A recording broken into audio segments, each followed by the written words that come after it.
it's been a good season so far. So we opened up the season with UNC and Duke. We knew it was going to be a tall task. I mean, they've ended up, I think, 1-5 in the RPI. And we didn't win those matches, but we learned a lot about ourselves. We went on a 14-game win streak, I believe. We didn't really talk about the streak.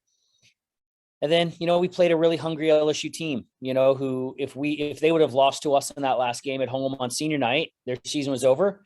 And if they won, they were probably in the NCAA tournament and the SEC tournament. So, we played well enough to win in the second. It was a good reminder for us that winning is hard. It takes 90 minutes.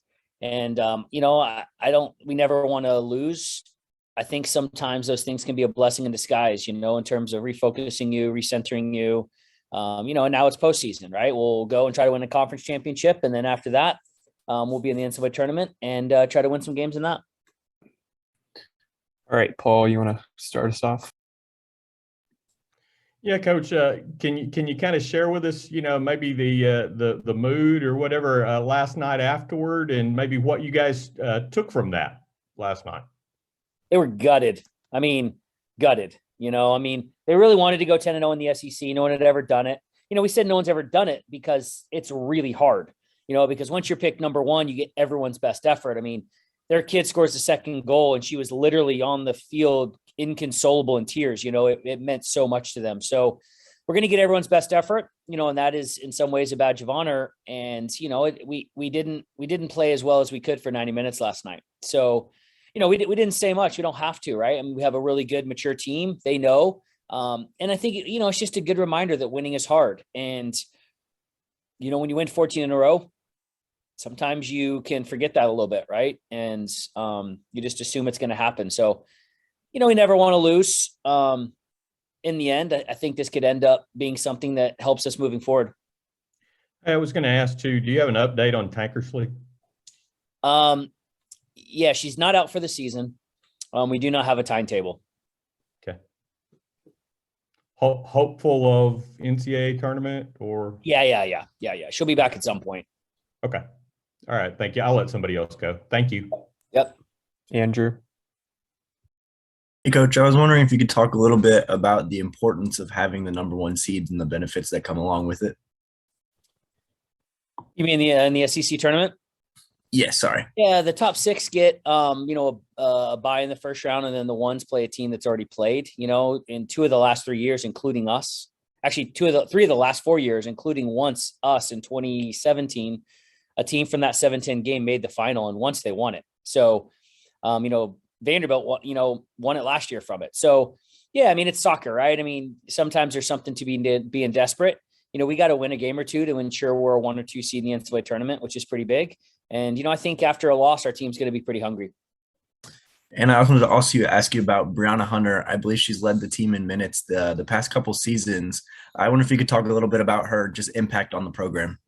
Yeah, it's tremendous. I mean, fantastic player, could do a lot of different things, can play in the back, can play in midfield, can play zonally, can mark a player, fantastic on sets, great leader, great student, great person. I mean, she, you couldn't say enough about her. And she gets lost a little bit this year with all the, older super seniors and the kids who got graduated. But I mean, she's a tremendous, tremendous player.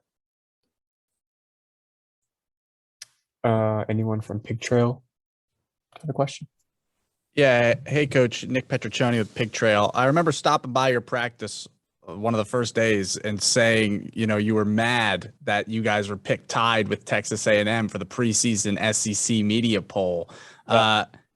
You look now, you have an SEC championship.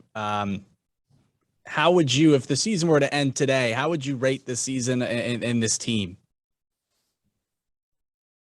If it ended today, like if there's no NCAA tournament?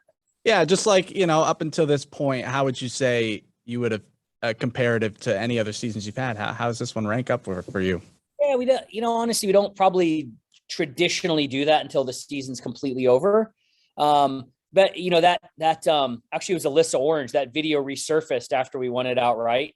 And when I looked at it, I was like, man, I was pretty grumpy about that. They did not. We won it this year when we were at Auburn, and we had won at least a share. And when I told them, it was after our game, Vanderbilt had to beat Tennessee, and they did. When I told them, they were like, we're not sharing that crap. They didn't even celebrate. So that'll tell you they were not interested in sharing an SEC championship again.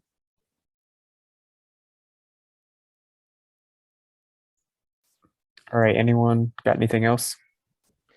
Hey, Colby, I was also going to ask, look, I was looking at the bracket. I mean, there's a chance you guys could turn right around and play LSU again, right? Yeah, I'd be lying if I said I didn't want that game, but we'll play whoever we get, I got you, but you hit exactly who I'm gonna figure the kids have seen that as well, right? Yeah, I mean, I'm not going to say we're going to be wearing purple and gold in that match. I mean, we'll play whoever we play, but if it's LSU, I don't think we'll be disappointed. Okay, that's why. Thanks, Coach. Yep. All right. Any other questions? Yeah, I have one, Colby. The experience on this team. I mean, you have players that have easily pro potential. Have you seen that just rise to the occasion most games where your experience is what's been leading you guys to, going 9-1, winning 14 straight? Would you say that's a huge factor in how this team's been successful, is just that the years of soccer that these players have? Where it really comes in is in the consistency, right? Like, we've had some really good teams, but when you have mature players like that, they have a little different consistency in terms of how they train, approach every match.